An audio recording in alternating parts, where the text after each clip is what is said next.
Hello viewers, నేను మీ Nellore weather మ్యాన్ని మాట్లాడుతున్నాను. గత వీడియోలో నేను బంగాళాఖాతంలో ఒక అల్పపీడనం ఏర్పడుతుందని చెప్పాను. ఎగ్జాక్ట్గా నేను చెప్పినట్టుగానే మనకు మే 22వ తేదీన బంగాళాఖాతంలో ఒక అల్పపీడనం అనేది ఏర్పడింది. అయితే ఈ అల్పపీడన ప్రయాణం అనేది ఎలా ఉండబోతుందనే విషయాన్ని నేను ఈ వీడియోలో ఒక చిన్న 2 నిమిషాల మాటలు చెప్పబోతున్నాను. అయితే మన ఛానల్ ఎవరైనా కొత్తగా చూస్తున్నట్లయితే వెంటనే సబ్స్క్రైబ్ చేయండి. అలాగే మన వీడియో నచ్చినట్లయితే ఒక లైక్ అనేది ఇవ్వండి. నా వీడియోని మీరు లైక్ ఇవ్వడం వల్ల ఇతరులకి ఎక్కువగా షేర్ అవుతూ వెళ్తూ ఉంటుంది. అలాగే సబ్స్క్రైబ్ చేసుకున్నట్లయితే ఎప్పటికప్పుడు నేను ఇచ్చేటువంటి వెదర్ అప్డేట్ నోటిఫికేషన్ అనేది మీకు వెంటనే అందుతూ ఉంటుంది. నేను గత వీడియోలోనే చెప్పాను, బంగాళాఖాతంలో మనకు దక్షిణ తమిళనాడుకి దగ్గర ప్రాంతంలోగా అల్పపీడనం ఏర్పడుతుంది. ఎగ్జాక్ట్గా ఇప్పుడు అదేవిధంగా మనకు అల్పపీడనం అనేది తమిళనాడుకి పాండిచ్చేరికి దగ్గరగా ఏర్పడుతుందండి. అయితే ఒక 24 అవర్స్ 48 అవర్స్ వరకు మనం దీనిపై చాలా శ్రద్ధగా గమనిస్తూ ఉండాల్సిన విషయం అనేది ఉంది. ఎందుకంటే చాలా మోడల్స్ మనకు ఈ అల్పపీడనం అనేది ఏర్పడి బలమైన వాయుగుండంగా తుఫానుగా మారి మనకు ఇది బంగ్లాదేశ్, మయన్మార్ దేశాల వైపుగా వెళ్తుందని చూపిస్తూ ఉన్నాయి. కానీ ఇక్కడ పరిస్థితులు ఆ విధంగా ఉండే విధంగా అనిపించడం లేదండి. గత ఏడాది వచ్చినటువంటి ఒక తుఫాను మాదిరిగానే ఇది మనకు చాలా నెమ్మదిగా తన బలాన్ని పెంచుకుంటూ ఒక బలమైనటువంటి వాయుగుండంగా మారుతున్నటువంటి అవకాశాలు అనేవి కనిపిస్తున్నాయి.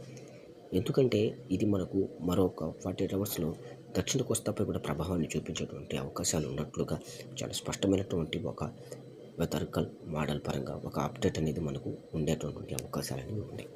ఎందుకంటే ఇది బలపడడానికి చాలా లేట్ ప్రాసెస్ తోటి బలపడబోతుందండి. ఇది చాలా లేట్ ప్రాసెస్తో బలపడేందుకు సిద్ధమవుతుంది. కాబట్టి మనం ఒక 48 అవర్స్లో ఇది దక్షిణ కోస్తాలోని నెల్లూరు, ప్రకాశం జిల్లాలపై ప్రభావాన్ని చూపించేటువంటి అవకాశాలు కూడా ఉన్నట్లుగా అనిపిస్తుంది. కాబట్టి మనం ఇంకొక 40 అవర్స్ వరకు ఈ అల్పపీడనం ఏ విధంగా బలపడుతుందో అనేటువంటిది క్లారిఫికేషన్ అనేది వస్తుంది. కాబట్టి నేను మరో 2 రోజుల్లో దీనిపై ఒక స్పష్టమైనటువంటి వీడియో అనేది ఇవ్వడం అనేది చేస్తాను కూడా. ఇంకో 48 అవర్స్ వరకు దక్షిణ కోస్తాలోని ప్రజలంతా దీనిపై ఒక అవగాహన కలిగేందుకు నెల్లూరు వెదర్ మ్యాన్ అనే యూట్యూబ్ ఛానల్ని సబ్స్క్రైబ్ చేసుకుని గమనిస్తూ ఉంటారని నేను ఆశిస్తున్నాను. కాబట్టి జాగ్రత్త కూడా వహించాలని కూడా నేను ఆశిస్తున్నాను. ఇంకా దీని ప్రభావం రాయలసీమ జిల్లాలపై కూడా ఉండేటువంటి అవకాశాలు ఉంటాయి. అంటే మనకు మరో 48 అవర్స్లో దక్షిణ కోస్తా ప్రాంతాల మీదే కొనసాగితే ఖచ్చితంగా తిరుపతి, అన్నమయ్య జిల్లాలు, శ్రీకాళహస్తిలో, మదనపల్లెలు, పీలేరులు, చిత్తూరులో కూడా పుష్కలంగా వర్షాలు పడేందుకు అవకాశం అనేది ఉంటుంది. కాబట్టి మరో 40 అవర్స్లో ఇది ఎలా ఉంటుందని దానికి సంబంధించిన ఒక వీడియో అనేది నేను ఖచ్చితంగా చేస్తాను. అందులో పూర్తిగా డీటెయిల్డ్గా వెదర్ అప్డేట్ అనేది ఇస్తాను. ప్రస్తుతానికి ఇది పాండిచ్చేరి, చెన్నైలకి మధ్యలో మనకు ఈ పాయింట్ ఆఫ్ ప్లేస్లో ఇది బలపడుతున్నట్టుగా కనిపిస్తుంది. మనకు ఈ పాయింట్ ఆఫ్ ప్లేస్లో ఇక్కడ బలపడుతుందండి. ఇది ఇక్కడ ఈ ప్రాంతంలో ఇది మనకు బలపడుతున్నట్టుగా చాలా క్లియర్ కట్గా కనిపిస్తుంది. అయితే మనకు దక్షిణ కోస్తాలో దట్టంగా భారీగా మేఘాలు ఏర్పడేందుకు కూడా అవకాశం అనేది ఉంది.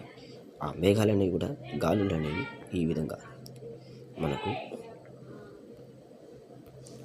ఇక్కడి నుంచి ఈ విధంగా గాలులు అనేవి నెల్లూరు జిల్లాలోకి ఎంటర్ అవుతూ ఉన్నాయి. ఇక్కడి నుంచి వచ్చి మనకు తమిళనాడులోకి వెళ్తున్నాయి గాలులు అనేవి ఈ విధంగా వచ్చి.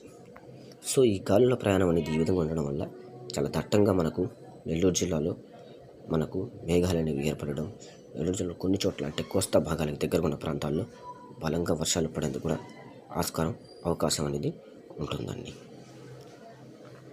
ఇది ఈ విధంగా ఉన్నటువంటి వెదర్ అప్డేట్ అనేది. కాబట్టి రానున్నటువంటి మరో 48 అవర్స్లో మనకు దీనిపై స్పష్టత అనేది క్లారిఫికేషన్ అనేది వస్తుందండి. మనకి ఏ స్థాయిలో వర్షాలు పడతాయన్నటువంటి విషయాన్ని నేను డీటెయిల్గా మీకు తెలియజేస్తాను. థ్యాంక్స్ ఫర్ వాచింగ్ అండి. నా వీడియో అనేది మీకు నచ్చినట్లయితే ఒక లైక్ ఇవ్వండి, ఇతరులకు షేర్ చేయండి. అలాగే మన ఛానల్ సబ్స్క్రైబ్ చేసుకోండి.